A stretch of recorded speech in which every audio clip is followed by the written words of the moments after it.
Good afternoon, everybody, and good evening over there. I believe you're in London. Is that correct, Pete? I'm currently in Slovakia, so still Europe. Oh, got it. Okay. Slightly different time zone, but pretty close by. Yeah, and without further ado, we'd love if you could introduce Taja AI and what you guys do over there. Yeah, sure. Well, what we do in a nutshell is take the videos that you wonderful people out there make and make them useful for you by taking long form video and then optimizing it for YouTube, and then taking that long form and making it into shorter videos, or sort of video shorts, I think most people would know them by. So things which can be posted into YouTube to get more traffic, but then also across other socials. And we also produce text as well, so we can do blog posts from videos and also LinkedIn posts. And the idea is that you produce one piece of content and then we'll make that content work for you. So we use AI, but we don't generate AI videos. We use AI to make your videos useful and hopefully bring in some business for you. Yeah, that's a great point. Considering that we're on a webinar right now, we're going to shoot about 30 minutes of content. And before you had to kind of go through and look through the 30 minutes of video to find the exact clips that you wanted. Whereas AI now, you could really condense that down. And then furthermore, not even grab the best sound bites out of it, which you can use directly on social media through your platform. You integrate with all the platforms so we could post directly into them, correct? That's right. Most of the major ones, and there'll be new ones coming on as the landscape develops. And you're absolutely right. I mean, most people, I think, spend far too much time making perfect videos when actually they're making plenty of video content as part of their business as usual activities, which never actually gets used because, frankly, it's just such a pain to get it up onto YouTube and process it. And we sort of do the heavy lifting for you. Yeah, we all mean well and eventually plan to get to that, but never do, right? So, well, furthermore, you guys allow people to create blog posts and other forms of content too, which I find really interesting. I've never seen any other platform do that before. Yeah, we believe that if you make content once, then we should be able to make it work for you in as many different contexts as possible. And you know, people still read blog posts, and blog posts are amazing for SEO, particularly if you embed the video that you've made within the blog post that we've created for you. Yep. Yeah, definitely. And do you guys do transcripts as well too, as part of those blog posts? Oh yeah, we've got transcripts, so you can use those in whatever way you like. So we automatically produce social media posts for you from that transcript anyway. So most of the hard work is done. So it sounds like you kind of just explained all the big benefits there. How much time savings are we talking about here, do you think, for the average person? Say if, you know, we shoot this video today and I want to produce a bunch of content from it, you know, what kind of a pitch would you tell somebody like me in terms of how many hours I would save? Well, if you think about what you would have to do manually to get this done, it can run into many hours. In fact, many of our customers say it saves them at least a day a week, and that's only making a relatively small number of videos. Within an hour, I can have this video processed, and if we go for half an hour, we'll probably make at least a dozen shorts from that. We'll make blog posts, we'll make social media posts. So you've got at least a week, if not more, of content from making a 30-minute video. And I say, give me an hour and it can be done, Andy. Yep. Yeah, I just cringe thinking about the amount of work that I would have to do, which could be automated, of course, using your guys' platform, which we need to talk about that as well as a side note. But so I guess what else is possible with AI today when it comes to video marketing strategy? Well, I think AI is a double-edged sword. There's lots and lots of AI generated content out there. You will have seen avatars, and sometimes it's quite difficult to know whether that's a real person or whether it's them speaking, but it's not quite there yet in terms of the human contact. So we prefer to use the AI to work with you as opposed to replace you. Yep. Now, of course, if you're going for very high volume, low quality stuff, then you know that the world is your oyster with the AI offerings at the moment. But I think we're sort of taking a slightly counter approach to this and saying, let's not flood all of the social channels with AI generated content, which is clearly not authentic. It's obviously actually sometimes too perfect. And we could talk about this for hours, but some of the best performing videos ever that I've been involved in are ones which are not perfect, but they're 150% authentic. Yeah. So it's perfection kills progress. We're going to stumble during this video. We're going to stumble during this webinar. But actually, by getting the content out as a result of this authentic conversation, we'll get much better results than if you hired a green screen studio and a bunch of VAs to do a professional job. Yep. Yeah, I definitely agree with you there. I think with a lot of the automation and AI coming out, there's been a pendulum swing back towards authenticity, and people crave real, like when you send an email to somebody and it's actually written by you as opposed to AI, like you actually get the highest response rates you've ever gotten before. Yeah. And it's so obvious when people are doing it as well. I mean, how many emails have you got where it starts, we're going to help you elevate your marketing strategy? I mean, as soon as you see the word elevate, whoops, ChatGPT. And, people who are subject to a lot of advertising and a lot of messages, they really do start to tune them out. And recent changes on YouTube is making it more and more difficult to grow a YouTube channel just on the back of AI content. And I think that's right, because at the end of the day, people want to hear from people, don't they? Yep, exactly. Yeah, I get these cold emails that say, I noticed your LinkedIn profile. I'm sure you do. That's the same AI generated template that everybody else is using too. Yeah. Yeah, and actually, a lot of these platforms are pushing back on AI generated content as well. So, Google, for instance, is penalizing brands that actually are producing blog posts that are fully written by AI. And there's a lot of markers too for these tools to detect AI as well. Like for instance, like ChatGPT has this has like that hyphen that's really long. I forget the name of it, but the EM dash. Yeah, the EM exactly. dash. Yeah, that's an easy one. Even humans could use to recognize if it's AI generated content. But YouTube as well is demonetizing AI generated videos too, and I think that's going to be furthermore the trend as well, as people demand and crave authentic content. Yeah, there's magic in imperfection, isn't there? Really, that's where character comes in.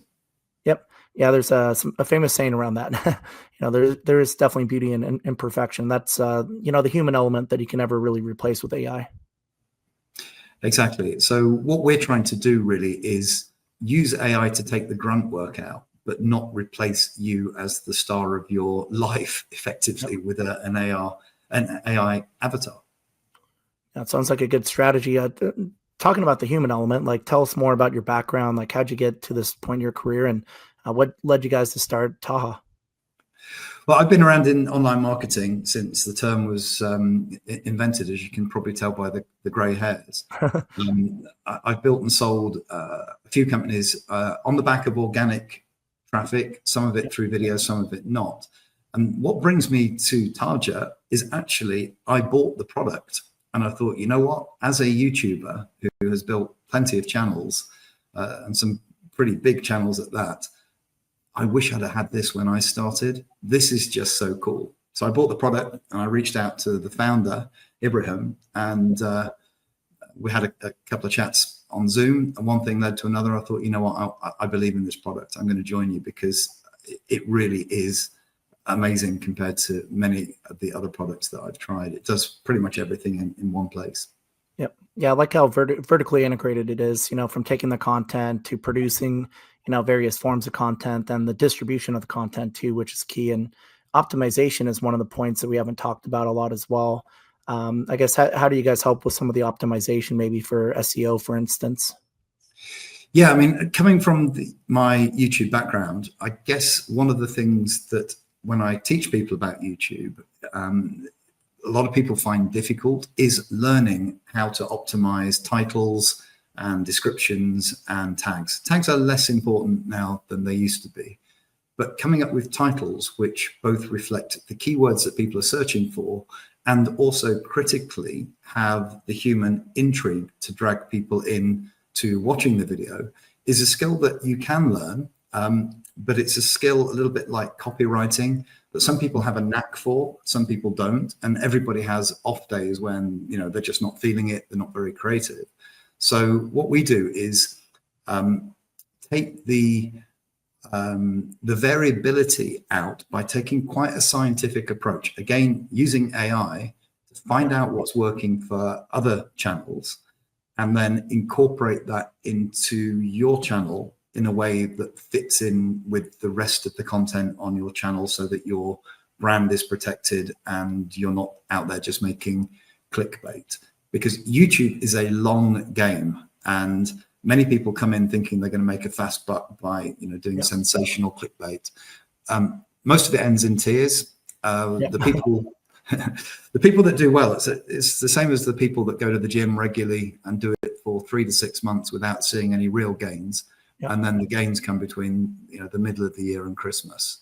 So we're just making it easy to do the hard yards so that you can enjoy the results without burnout. Yeah, consistency. It's small steps at a time that get you towards the bigger goals too. And even with startups, I always tell people this too. It's celebrating the small wins, understanding the small trends that are kind of taking you towards like the that overnight success thing that people might see in the news or on paper, but when you announce your fundraising. But it's the little things that you've done to get to that point that really make all the difference. Yeah, one thing that's quite encouraging looking at the numbers in the back of our systems is that people tend to stick with us. So clearly we don't have a particularly high churn rate. So people are coming in, they're building Taja into their business as usual workflow. So if they were making videos, again, webinars are a great example, they're going to do those anyway. So they might as well make them useful. And Taja does that, at minimal cost and minimal effort. Yeah, when you're telling me you're going to save a couple hours, who doesn't want that, right? And once they actually see it in action, how could you go back to spending multiple hours trying to edit this video and turn it into a bunch of different content? Yeah, and we can even automate stuff to the point where you don't need to log into Taja. If you take out an account with us, when you link your YouTube channel, Taja will produce a secret playlist on your YouTube channel, and then you just upload your videos, add it into that playlist, and Taja does it without you even needing to log into the platform. You just come back a few hours later, all the hard work's done. Wow, that's powerful. So I guess what kind of tips would you have for people for content optimization that they overlook a lot?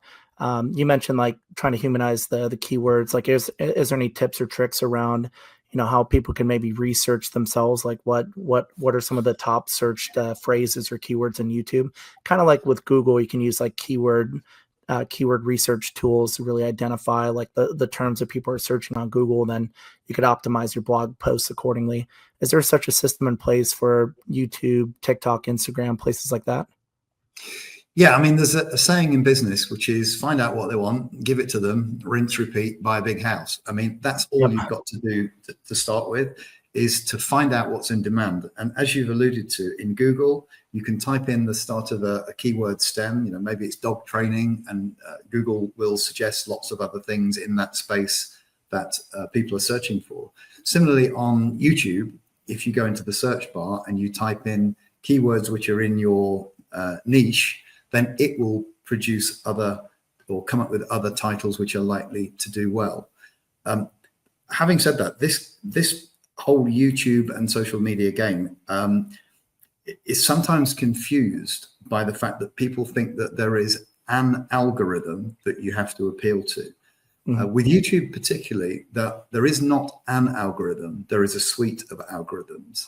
And as soon as you start a new channel, then the algorithm that you should be appealing to, as we've sort of mentioned really, is the search algorithm. But once you start producing great content and regular content, then YouTube's recommendation algorithm will kick in, and it will find other people similar to the people that are watching your video that resonate with your content. And then it will put your video in front of them without them needing to search. And kind of little tip really, for people looking to build a YouTube channel, look in your analytics and look at the retention curves that you're getting. And if people are watching more than 60% of your video, then you're likely to be picked up by the recommendation algorithm, and you'll know when your channel's doing well when you're getting more traffic from search than you're getting from recommendations than you're getting from search. But again, that's probably a 3 to 6 month journey at the minimum. Yeah, don't expect overnight results.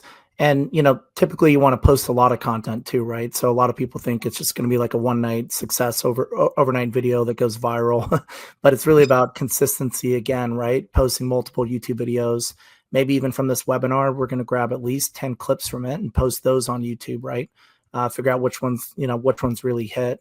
Especially the short clips, like you said, it's easier to get somebody through a 1 minute video, 60%, and get that level of engagement that you need as opposed to the whole 30-minute webinar. But you could always give them the option to watch the whole webinar if that 1 minute clip really grabs their attention and they like the key talking points to come out of that. It's easier to get them to upgrade to something bigger.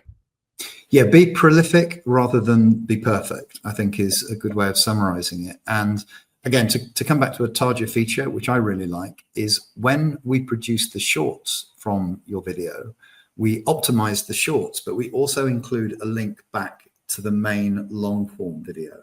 Very so cool.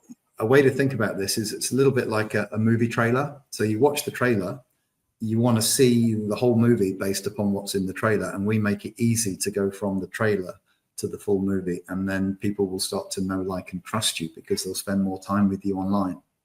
Yep, that's really smart. I don't think a lot of people do that enough, actually. A lot of people just try to lead with like the whole video, like, hey, do you want this 30 minutes? It's like, well, give me a tidbit of it first. Like, is there some good content here, right? Like, and I think from this interview alone, right, there's a lot of great tactical takeaways I think that people can use right now in their business, which, we create a social clip from that. They see one or two tricks that you've given already. They're going to want to watch the whole thing after that point. Yeah, 100%. And again, it really comes back to just getting stuff out there. There's a heuristic here. We don't want to get too mathematical, but throughout pretty much every creative endeavor, and I see this throughout, all of the YouTube channels that I work with, about half of the value will come from the square root of the number of pieces of content that you put out there. Yep. So this is almost like the Pareto principle, the 80-20 rule, but on steroids.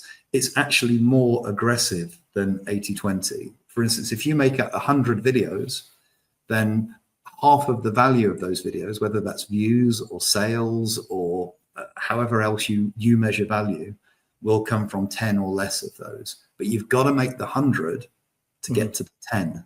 And if you're doing it in the old-fashioned way, most people may not even get to 10, never mind the 100. Yep. It might not even get to one.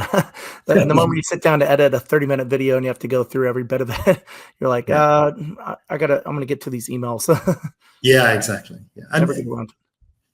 And it's human nature, isn't it? This stuff is, it's either technically challenging or tedious or both. And those are both reasons why people don't do things. Hence, the gym again. It's not difficult to get fit. You just got to go to the gym regularly and move heavy stuff. But it's not quite as easy as it sounds when it comes to doing it, is it? Yep, definitely not. Consistency is key for everything. So moving on, I guess, to the more technical aspects that a lot of people might not understand about content optimization. What are your thoughts on the difference between metadata and smart metadata? And why does that matter for content optimization and getting visibility? I think, honestly, there's too much emphasis on the metadata. The algorithms that are across the platforms are smarter than most people because the platforms hire PhDs. And at the end of the day, the only thing that's going to make your video successful, irrespective of anything that you do technically to optimize it, is whether or not people find it engaging and they watch it. So I would suggest concentrating more on producing lots of content that's got valuable nuggets of information in, rather than pandering too much to individual platform algorithms. Yep. Yeah, good point. I guess what tips do you have for optimizing content to make it more engaging? Like thumbnails, maybe like having the transcript on the video itself, maybe some key talking points, overlays, like your platform can do some of that kind of work, right? Yeah, thumbnails are important. Thumbnails will have a really big impact on the click-through rate of your videos. And one of the YouTube algorithms is very keen on high click-through rates, because if you think of the way that YouTube and other platforms make money, it's when people watch content. The idea of YouTube's ad mechanism is that you will get rewarded if you keep people watching videos. And in order to watch a video, they've got to start watching the video. And the click-through rate on the thumbnail is very important. You want to be heading, if possible, for north of 5 or even 10%. The YouTube average is 2%. Many people with a bit of work can get 15, 20% or so. So concentrate very much on the click-through rate. In terms of optimization of the content, I think one thing that many people overlook is the actual structure of the content. Again, I'm not talking anything here technical. I'm talking about the way that you structure the video in terms of grabbing people's interest to start with, and then delivering value early on in the video. I do have some slides and stuff on this, which we can maybe do another time. But in the olden days, people used to have 3 to 5 seconds worth of branding intro. So a spinning logo, maybe some fireworks, people jumping through hoops. And then they would start talking about themselves, and then they'd ask for subscribers, and then they would ask for people to like the video and share the video. And you're probably, I don't know, let's be generous, 20 to 30 seconds into the video before they deliver any value. And again, I come back to retention curves. If you look in their analytics, 90% of the people will have left before they've even started to deliver value. So the way to structure this is to open with a strong opener that gets intrigue and then drags them into the video. Now, the somewhat extreme example that I normally use when I'm teaching people is go for an NLP pattern interrupt. So something like, so I put the baby in the microwave. That would be the opener to the video. And then I'd say, today, I'm going to teach you how to cook a baby artichoke in the microwave in less than 5 minutes. Now, the moment I say I put the baby in the microwave, straight away, it's like, what on earth is he talking about? Nobody is going to tune out until they have that anxiety in themselves assuaged, and that, no, we're not putting babies in the microwave, we're putting baby artichokes in the microwave. Well, now, good. The alternative to that would be to introduce myself after a 3 or 4 second spinning logo and say, hi, I'm Pete from the Internet Cooking Channel. Please like and subscribe, etc., etc. Before I've actually got to the payload. Yeah, I've noticed this guy we work with a lot. His name is Lee Genjay. He always opens with some like ecstatic like one-liner or phrase. Like, these are 10 AI tools you didn't know about, or something along those lines, right? Like it just draws you in, kind of hooks you into like what's next. If you're interested in the topic, of course, you're going to want to hear what these tools are, and especially if there's some sort of FOMO involved. Like, why? Yeah, and a good tip, this is the sort of thing that gets better with practice, or maybe you can even use ChatGPT et al. To help you with this. But one tip that I was taught a long time ago was, if you're not sure how to do this, just start a story halfway through and then come to the beginning. So here's another example. That's a great tip. Here's another one. So my boss leant across the desk, blew cigar smoke in my face, and said, "Don't spoil a good product by selling it at the wrong price." I'm talking now about some time that I was in the oil industry, where I was learning how to price different grades of oil against each other. And my boss, and then we get into the story. But if you start a story halfway through, then you're opening a loop, and people hate to have open loops. They want to close that loop. So they're going to wait around, and then you're probably 30 or 40 seconds into the video and you've got them. Yep. And they're like, wait, why did he say that? Or like, how does this end? I gotta click and watch this thing to learn more. Yeah, exactly. So it's just really a question of thinking, how can I make this interesting for my viewers? Because I will be rewarded by their attention, and it's an attention economy that we're in now, isn't it? Yep. Because everybody has the attention span of a goldfish these days. Yeah, exactly. Yeah, so it's good so don't think in terms of a linear fashion, right? So a lot of people think of a story from like beginning to end. The best thing you could do for videos is kind of shake that mentality up a little bit. So like you said, start in the middle, just go back to the beginning, and then go to the end. So that's a great way to hook somebody, get them into the story, then end with the ending of the story, which hopefully involves then, hey, like, follow, subscribe, and share this video with other people now that I've gotten your attention.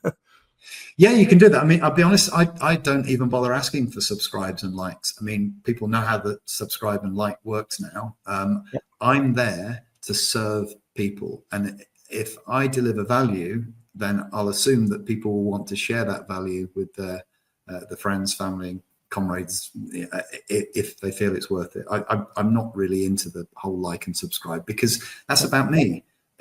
Everything that you do should be about delivering value to your audience. I 100% agree with you on that. Anytime you're in business or, marketing or creating products or trying to be an entrepreneur, it's, at the end of the day, we're serving other people's needs. And if you could revolve your entire business around that, of course, if you're creating great content, people are going to like it and share it. But if you can't understand that concept of trying to produce value for other people, why would they click subscribe and share with anybody else in the first place? So it becomes a self-fulfilling prophecy if you focus on the things that really matter, which is creating value for people.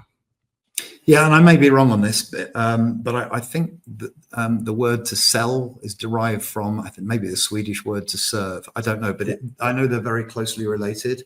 And if people remember that, then that should drive everything that they do. Yeah. Yeah. I believe people want to buy. They don't want to be sold. Right. And especially these days with, speaking of authenticity, people want to buy into something. They don't want to be sold something, because we've been, going from my cold email marketing days to talking to high pressure salesmen. People are kind of tired with that, right? There's information at our fingertips and our ability to make our own decisions. We just need to have those options put in front of us, right? And then we want to make that decision to buy. And if your content comes around that way, your product user experience is designed that way, your marketing is designed that way, it's going to draw people in and make them actually want to buy, as opposed to trying to force your things upon people. Yeah, and once you start becoming prolific on video and your name becomes known, then what you're doing really is turning yourself from the indefinite article into the definite article. So you're no longer a life coach, you're the life coach. You're no longer a musician, you're the musician. I mean, Eric Clapton plays the guitar pretty well. Assuming he's still alive, I don't know, I'm a bit out of touch, but I'm pretty sure he doesn't go knocking on pub doors asking if he can play free gigs, because he's known now, because he's so famous, as the guitar player, not a guitar player. And the great thing about doing that in business is that takes you out of the commodity market, so you can premium price. People want you, even though you're probably selling something very similar to the competition. If they know, like, and trust you, they will pay a premium, because trust attracts that level of commitment. Yeah, back to that authenticity. Yeah, if find your skill, find the value that you're going to create in your product or your videos, and then just give it away. Essentially, that's how you gain the awareness and power anyway. Just 100%. Give it away. Don't try to sell it; it'll sell itself. Yeah, and even if you end up giving some stuff away and it doesn't come back, you've put some good out into the world, and karma has a habit of working its magic, doesn't it? It certainly does. So I guess moving on, I guess, to let's say we're super successful now that we're using Taja, and we have this great process for creating engaging videos, and we're getting a lot of views. How do we manage our video libraries at scale, especially if we're producing so much content now with AI at an unprecedented level? Well, again, I come back to YouTube for this. YouTube is different to most of the social platforms, is in that it really is a canonical library of your work. So wherever you can, use YouTube as the central repository. It's free.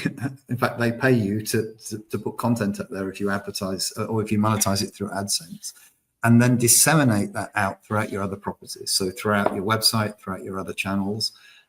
Newsletters is a great idea. Embed links to videos in newsletters, and always keep growing that YouTube repository, and eventually it becomes an asset which is it will be selling to people without you even realizing it. People will be hanging out and watching your back catalogs. How many times have you gone on and binged somebody's podcast once you've watched one or two episodes and found that you really like them? As long as they're good and they're using Taja AI and getting to the point right away, starting with the middle and middle of the story and hooking me into the video. Yeah, for sure. And With Taja, it'll handle long videos. If you've got a 2-hour podcast, that's no problem. We can do that. We don't charge extra based upon the length of the video either. Some of our esteemed competitors do that. We don't. If you can do as long a video as you like within reason. Very cool. And what's next for you guys? Well, we're innovating with the product. We've got a fast-growing Facebook group. We actually are led in terms of the development by what people want. Remember, I said earlier on, find out what they want, give it to them, rinse, repeat, buy a big house. So we're listening to what people want. We're developing extra features within the product. We're very, very big on producing different types of video formats, which are specifically optimized for the different platforms. And coming down the line, I better be careful I don't say too much, but we will be using AI to do things which nobody else is currently doing, whilst retaining that authenticity, which we believe is core to the offering. Well, yeah, I'm really blown away by your guys' product, your philosophy, and it kind of shows in the quality of the product, actually, from what I've seen. I think it starts with vision, right? And so you definitely understand YouTube, the audiences, what people want. And I think you guys have really built a really vertically integrated product that really serves that need. So, us personally at NachoNacho are very excited about your product. We are partners with you guys. We do carry this great, amazing AI video marketing tool in our SaaS marketplace. So go check it out today at NachoNacho.com. And Pete, where else can people learn about your company? Best thing to do is go to Taja.ai, which is the website. If you want to sign up for a free account, then you'll get an invitation to the Facebook group, which is very lively. And keep a lookout for posts on LinkedIn and, of course, on YouTube, because we dog food this stuff. We built the product because we are from this space. So we use the product to market our own services as well. Well, you practice what you preach. Yeah, it's so cool. I just love it. Awesome, Pete. Well, it's been amazing learning more about your product and a lot of insightful tips that came out of this interview today. So it's been a real pleasure meeting you, and looking forward to seeing what we could do together. Yeah, and you, Andy. It's been a genuine pleasure, and anytime. And if we can help you in any way, of course, we'll do that. Thank you, Pete. Take care. Thank you. Bye for now. Bye-bye.